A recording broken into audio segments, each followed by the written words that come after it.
Hey guys, Scarlett here. I hope you all are doing well today.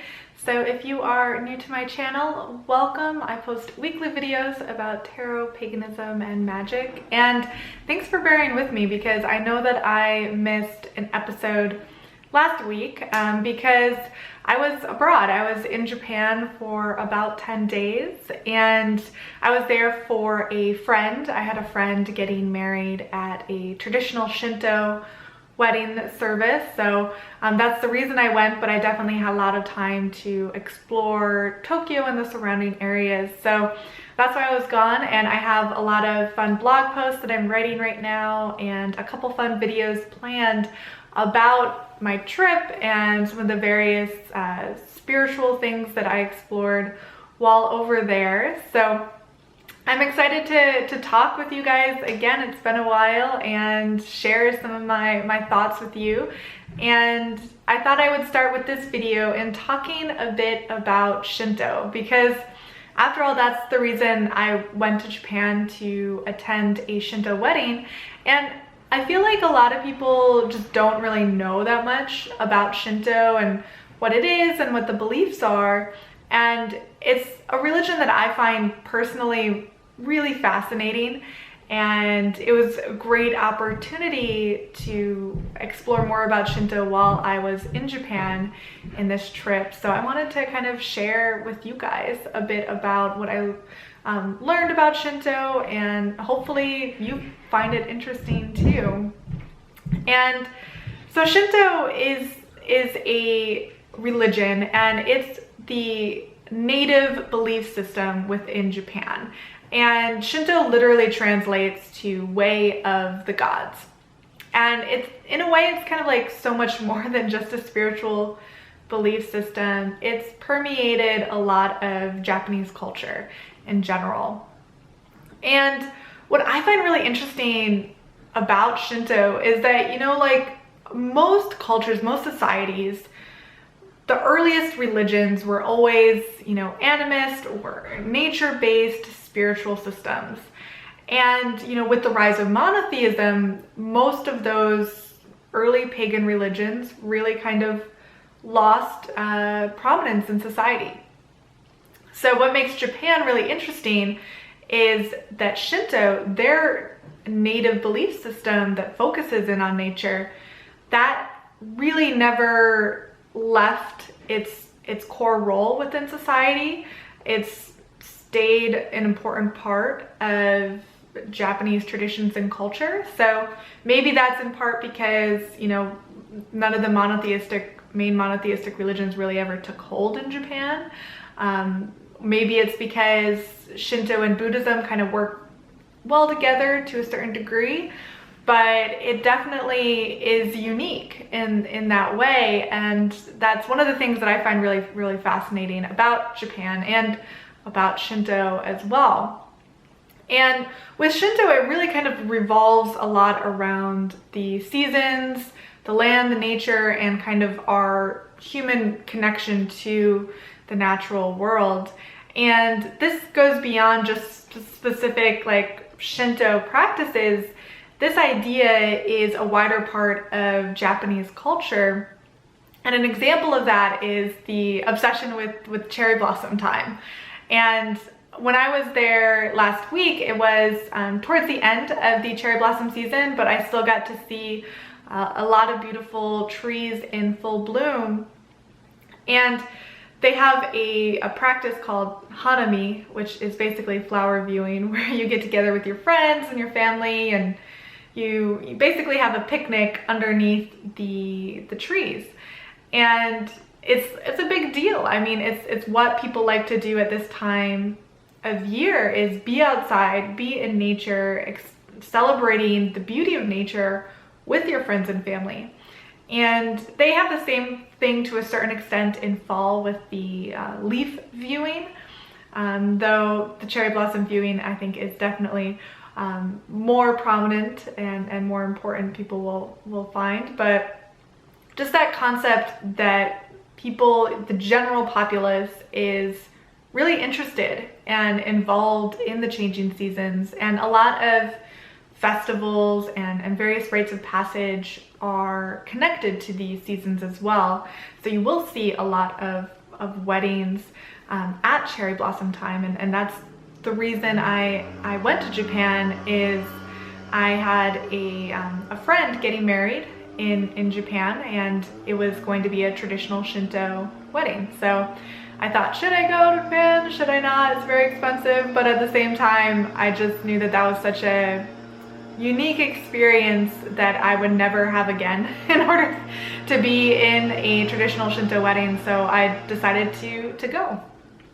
And that's why I went, but I definitely had a lot of time to explore a lot of other things about Japan. And apologize if you can hear that noise. I don't know what that is. I think it's probably someone upstairs is vacuuming. It's like the problems with city living, I guess.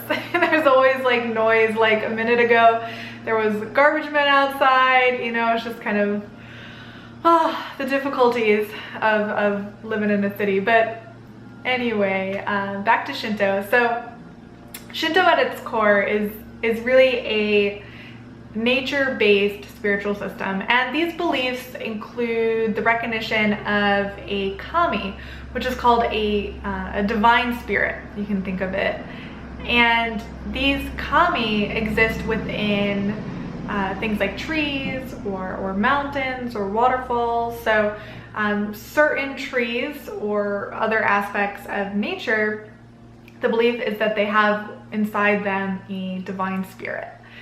And you can even see at shrines, you'll see that maybe it'll be like a tree, for example. It'll have a rope garland around it, and hanging from the garland will be these kind of like white tassels, and that designates that this is a sacred tree. This tree houses a kami, or a divine spirit, within it. And the shrine is merely kind of built to recognize that particular kami in the area. So it is really about finding these aspects of nature that in particular inhabit this spirit, and then recognizing them through the creation of a shrine. And with the Shinto shrines too, you don't really ever enter the shrine. That's kind of like a sacred place, or the heart of the shrine, that visitors aren't really allowed to go in. But usually with Shinto shrines, you have a lot of kind of green park area around it, or winding paths. And you can tell that you're in a shrine from the torii gate.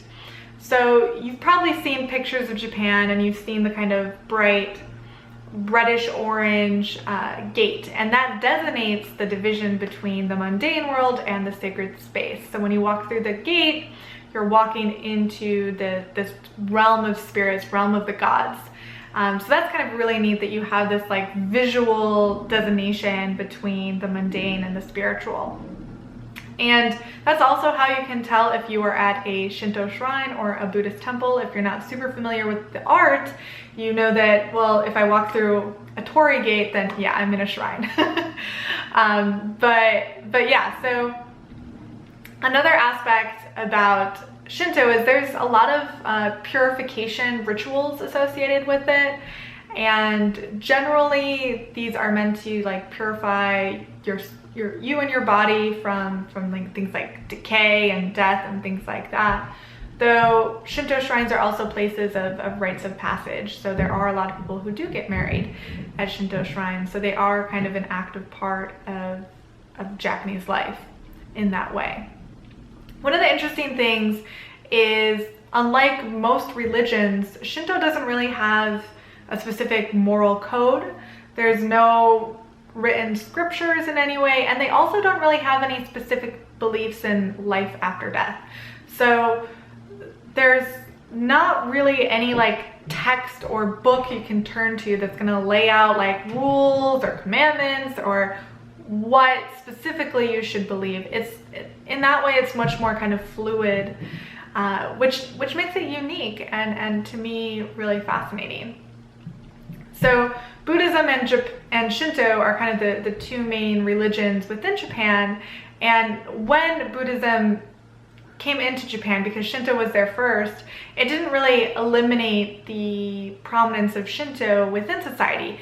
And instead kind of just like both pantheons of spirits and gods kind of expanded so that they could fit each other in. So you'll see certain Buddhist deities kind of adopt Shinto identities in a certain way, and then within Shinto you'd have like certain kami, or the divine spirits, became associated with the quest for achieving enlightenment. And that's something you see with kind of a lot of early pagan religions in Europe. You know, they tended to work really well with each other. It was kind of just, you take another culture's gods and you just kind of just add them onto your own. I mean, obviously it's a bit more complex than that, but you find that in general, there are certain religions that tend to coexist better than others. It doesn't really work for something like Christianity or Judaism or Islam, because the belief that there is only one God and the other gods are invalid means that it can't really mix or incorporate so that you can kind of have a peaceful coexistence between the religions. But with Buddhism and Shinto, it works very well, and you will see Buddhist temples and Shinto shrines next to each other. Sometimes they're even like incorporated within each other in a certain way. So they definitely worked well together when Buddhism kind of came into Japan initially. And lastly, I wanted to kind of think about the concept of Shinto and if it's pagan or not. And of course, you know, when you think about the definition of pagan, it's like belief in many gods. It's a nature-based spiritual system, though in general, pagan usually refers to the ancient religions of Northern Europe, maybe Southern Europe too, and it's not often connected to Eastern religions. Another example of this is Hinduism. Is Hinduism a religion that includes a lot of gods? Yes. Is it pagan? Well, it depends. I think on the one hand, it does kind of fit within the concept of paganism with the belief in many gods and a nature-based approach. But at the same time, I hesitate to lump Shinto in with kind of the wider pagan umbrella, because when we say pagan culturally, we tend to mean like European style paganism. And I don't want to, you know, offend anyone by kind of just like, I'm going to take this and put it under this umbrella, because I imagine there are plenty of people who are Japanese that wouldn't want Shinto to be looked at from under that umbrella, wants it to be looked at from entirely its own thing. And probably similar with something like Hinduism, that might fit within the pagan definition, but might not necessarily want to be kind of incorporated in that wider umbrella. So it's a complicated question, and I don't really know how to answer it, but I will say that I found the experience of visiting Shinto shrines to be incredibly powerful. It was very meaningful to me to be able to visit so many sacred spaces that revered nature, and not only to be in those sacred spaces, but to be in a country among people where nature is celebrated in daily life in such a meaningful way. And the foods you eat, it tends to be very seasonal. What you wear, like certain kimono patterns, you know, are based on the seasons. And of course, things like hanami or flower viewing, all of these kind of activities being based on the seasons too. So it's just really special to be able to connect with that. And I'd be curious from you guys, if any of you have been to Japan or have visited Shinto shrines, what your experience has been with it, what your feelings around Shinto are, and if you would consider it to be a pagan religion. I'd like to hear your thoughts, so definitely comment down below. And thank you guys so much for watching this video today. I'm planning on releasing maybe like 3 or 4 other videos focusing in on Japan and focusing in on like spirituality and things like that. So definitely stay tuned for those. And also, if you are on Instagram, I'd love to connect with you there. You can find me at Arcane Alchemy, and I will see you all soon. Talk to you later. Bye.